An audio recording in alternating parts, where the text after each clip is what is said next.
Hey everyone, Margarita here. I'm going to film this episode today outside of, this is technically called Corewell Health in Dearborn, Michigan, and this used to be called Oakwood a long time ago when I had my older two kids and when my mother first began working here.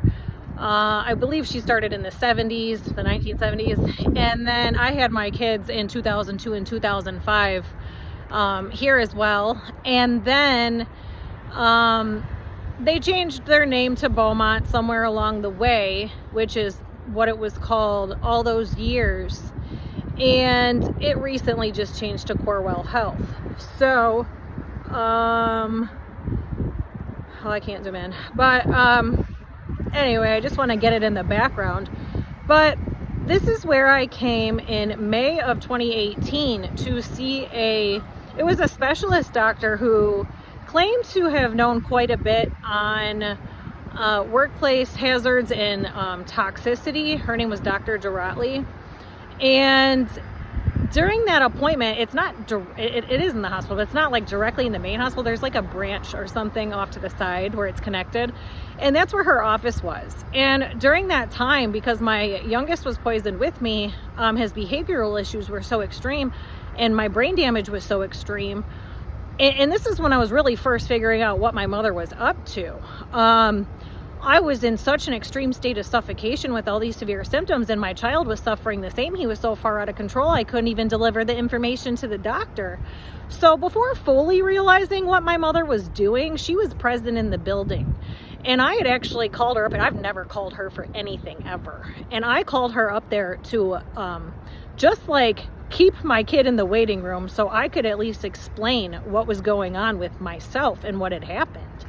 And it was such an urgent matter, and it was so extreme, and I had all these severe symptoms. I even had the notebook at that point that I had been carrying around and everything that was going on because I couldn't explain myself. And again, my mother never advocated for me or helped me in any way. She was just sitting, at one point sitting in the waiting room with my youngest.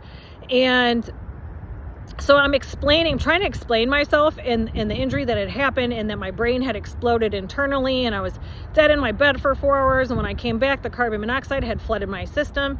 And at this point, it was fully known what had caused everything that happened to me. It had all come out. We knew it was Little Daddy's restaurant in Taylor, Michigan, where I was temporarily working those last 10 weeks of pregnancy, minimal hours, and then gave birth while suffering from it at Women's Hutzel Hospital in Detroit, where they covered it up. So then I returned to the source, and then I overloaded in January 2018.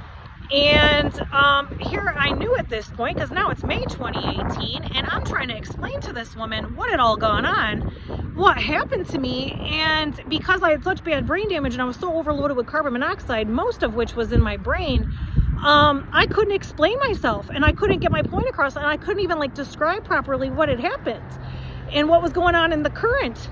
So the way I looked and how severe the injury was, and I stayed overloaded so bad for so long, I stayed shaking quite a bit because I was so overloaded with carbon monoxide. That's what it causes. If there's that much in your brain, that's what it causes. So that's one of the 50 symptoms I was experiencing.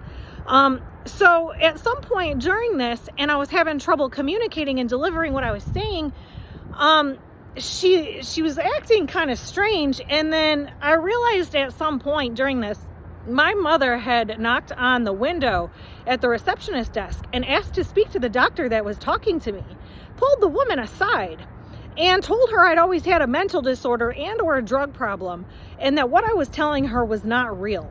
And I did not find this out that day. It took some time because I was in such an extreme state. So I came out there and I had to leave. And mind you, I could barely stand up. I could not get from point A to point B. This is quite far from my house.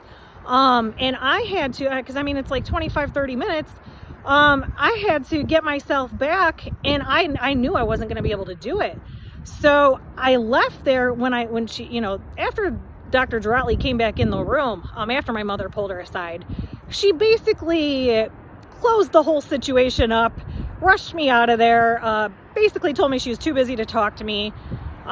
She wrote a report, and then I believe somewhere within the system kind of red flagged my name, because then I FOIA requested, well, I ordered my medical records, but I FOIA requested quite a few documents and all these agencies and places that have been involved all along the way. But I did get my medical records from that visit as well, and I did not see anything directly about it saying that, but looking back on everything that's gone on, I watched my mother do this.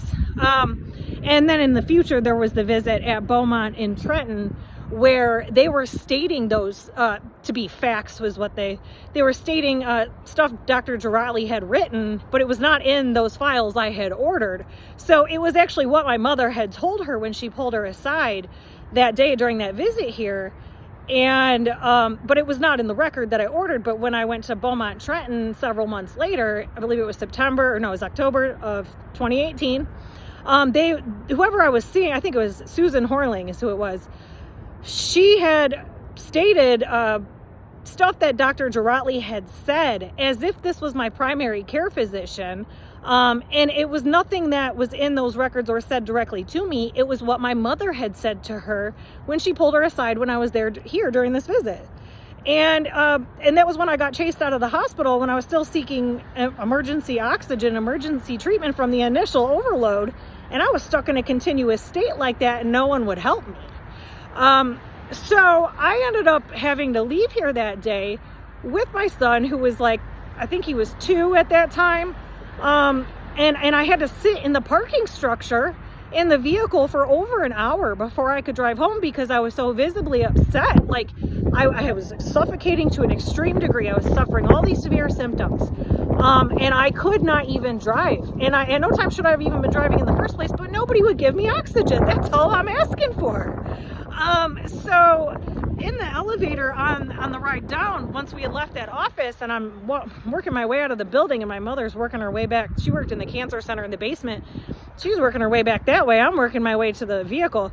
In the elevator, she had started screaming delusions at me in front of this old couple that was in the elevator about how I never made it anywhere in life, and that's what I get for not going to college, and all these things she was saying, the strangest things. This odd look was on the couple's face during all this, but that would not be the thing to say to anybody in that predicament, let alone your child, your grown child who's been on their own for a very long time, and the things she's stating are not even reality. So it took me quite a bit of time to get home that day. I actually had to pull over 2 or 3 times to get myself back home to Flat Rock in order to get back from here, because I was in such an extreme state and no one was trying to help me. And then I came back here on January 11th of 2019. And I was directed to by the pediatrician's office, because this was before we began treatment. This was about 2 months before we began treatment at the private facility. So we were both in an extreme state, suffering very severely. Anytime I was trying to seek treatment for either one of us, it just made it worse, because we couldn't even have one breath of 1 part per million of carbon monoxide, and we were completely homebound. We couldn't even go anywhere. We were just suffering in an extreme manner. But we had a little exposure, and it got us like real sick.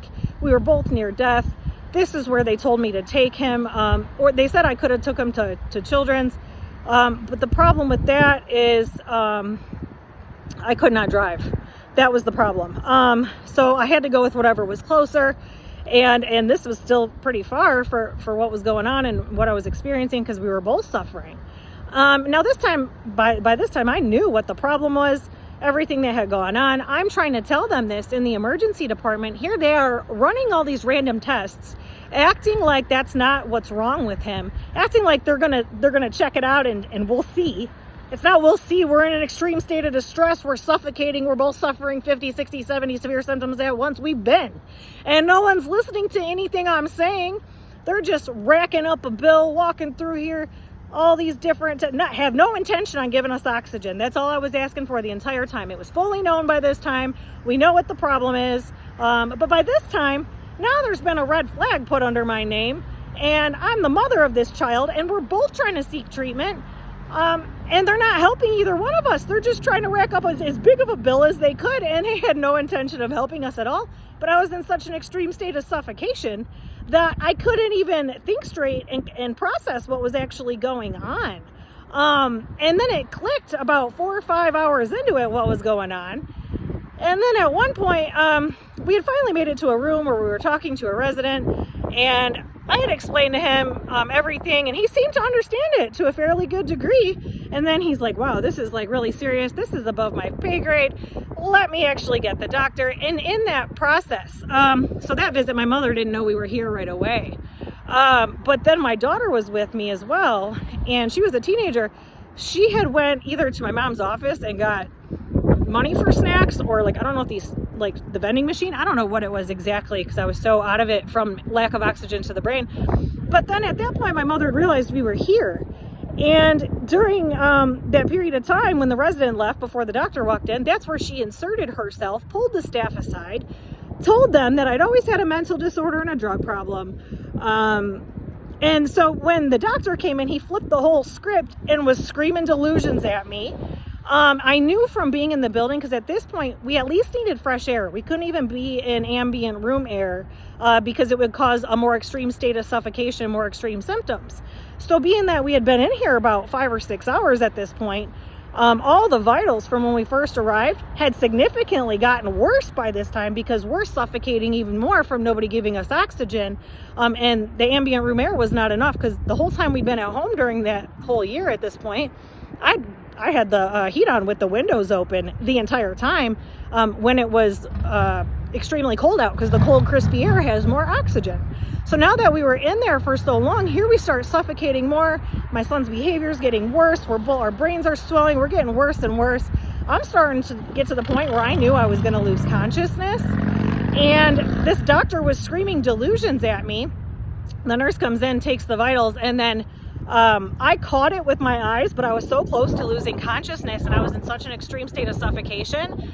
I kept repeating, because they came back with the paper that they discharge you with. I kept repeating in my head the numbers that were on the machines, and trying to keep them in my head, so when I got to the vehicle I could write them down, because I didn't have anything to write with. And she had changed 2 of my vitals and 1 of my son's, because they had progressively gotten much worse from the time we had arrived from lack of oxygen. And that was due to what my mother had told that doctor, acting like, this wasn't real. I'm just crazy. I've always been, I don't even know what she's exactly saying, but that's kind of along the lines of what happened. And at this point, I know I'm going to lose consciousness. I'm in an extreme state of suffocation, and I know they're not going to give me oxygen. There's oxygen everywhere in here. All I needed to do, since it was January, was get myself outside where it was cold and crispy at this point. Now I'm thinking, I just got to get outside. I got to get outside. I got to get outside. That's all I kept thinking. And I'm trying to remember these numbers in my head while I'm about to lose consciousness. So she finally hands me the papers, the discharge papers, and I ripped them out of her hand, and I'm walking really fast. I'm walking as fast as I can. I'm like, we got to go. We got to get out of here. We got to get out. That's all I kept thinking in my head. I can't even talk. And I go running where I see the exit signs above, as we're walking out, and all I see is exit, and all I'm thinking is fresh air, oxygen, cold, crispy air. That's all I could think in my head. And I'm thinking these numbers, and I go running. And my daughter's trying to say, Mom, she's trying to get my attention. And at no time, I'm not even paying no attention. All I'm thinking is I got to get outside at the very least. And I go running out the door, and all of a sudden the whole hospital alarm goes off, because I was in such an extreme state of suffocation. I got outside finally, and I'm like, I took the world's deepest breath, because I'd been suffocating from being in there and no one helping me, and it progressively got worse. That was the result. And the nurse that changed those vitals, and she was following behind us while here I am, just running to the nearest exit in an emergency, literally. She busts out laughing like it's the funniest thing in the world. I'm so glad she thought it was fucking funny that I'm sitting here suffocating for, at this point, it had been a year continuously. She thought that shit was funny. And I busted out the emergency door. The entire hospital alarm had gone off. The fire alarm. Because it was an emergency exit. It was not even the proper exit. I was in such an extreme state of suffocation that I couldn't even think properly to get out the proper door. So by that time, I just walked my way around. I believe I valeted. I don't even remember. Yeah, I valeted. So I walked my way back around. I stayed outside. I was like, I'm not going back in there, because I knew I at least needed the cold, crispy air at this point. So I walked over to the valet, and I just took extremely big, deep breaths the whole time, drove with the heat on, with the windows down. I couldn't even drive. I actually drove down the street. There's a restaurant bar at the end of the street here. And I knew I couldn't drive home because I was in such an extreme state of suffocation. I couldn't even drive home. So I pulled over there, I got out, and I was just outside breathing the air, trying to get enough oxygen to my brain as quickly as I could so I could at least get us home. Because again, this is like 25-30 minutes. And now it's rush hour. So here I was standing on the side of the road down the street at this restaurant bar, and you know, I was never going to get enough oxygen to my brain at this point because of how bad the situation was. We needed proper treatment, ongoing proper treatment. By this time it was so extreme. I knew we weren't going to live much longer, and we got no help whatsoever. And it was my mother's delusions and her inserting herself and pulling these people aside and telling them stuff that was not real about me, which they then entered into my medical file because I actually have them. I have the papers. But they fully did not report. They reported that my mother had mentioned something to them, but did not write exactly what. So, you know, I after breathing the air down the road, I eventually attempted to get myself home. I think I only had to pull over one time during that, but I could not drive very far at all during this time. I couldn't even go 5 minutes away without having to pull over. So I did that, and I eventually got us back home. And later on that night, from being inside, because at least if I was at home, I could still open the windows and it wouldn't get to that extreme. I mean, it was extreme, but it'd get to the point where we were going to lose consciousness and my brain was burning to a crisp. And that burning feeling is the oxygen loss, overloaded with carbon monoxide. So at least if I'm at home, I could have opened the windows. But going somewhere like that for that long of a period of time with not even fresh air, not even cold, crispy fresh air or a window to open, made it extremely worse. So then I was significantly worse once I got back home. And then I went to Henry Ford on West Road in Brownstown at that point, and had gotten a resident there who actually understood the situation. And he did give me some oxygen. It was not enough to, you know, really heal me in any way. It was enough to get me to where I wasn't in that near death state where I was about to fall out at any second. You know, he gave me an hour and a half, 2 hours of it. He understood the situation and just said, okay, you've been seeking treatment. I told him how I was going about seeking treatment, where my primary doctor is very well aware. He's known from day one. You know, we're trying to get it through specialists at this point because I knew I couldn't get it at the emergency room. I just didn't fully understand why exactly. So he said, you know, continue to keep doing that then. You know, and if that happens again where it's like that, just come back here instead. So, you know, that did end up happening in the future. One more time before we found the private center, but at least he understood it. But in the matter, by this time, the extreme degree of our poisoning, I mean, we needed it was years of daily hyperbaric treatment. So these little bits of oxygen, you know, we'd been so messed up for so long, that was never going to do anything for us. We legitimately needed years of hyperbaric. But at least this guy understood it all. He did document it properly that day. And the only reason we ended up there is because of what all went down here earlier that day. Because at least if I had stayed home and did nothing, it would have never gotten to that extreme degree. I could have just opened the window. And that's what I did for that whole year before we found the private center. I left the heat on, and I'd have a $500 DTE bill is what ended up happening, for that whole year. So, it's not funny, but that's how I went about things. Yeah, so I just had to film this here while I'm out and about doing the things that I was doing. I'm filming a couple videos, a couple places, just kind of want to get the places who are involved in the situations and the crimes, want to get them on film in my videos as well, and name the people who are directly involved, because I can prove all of it. So I'll be back with another one. Thanks, bye.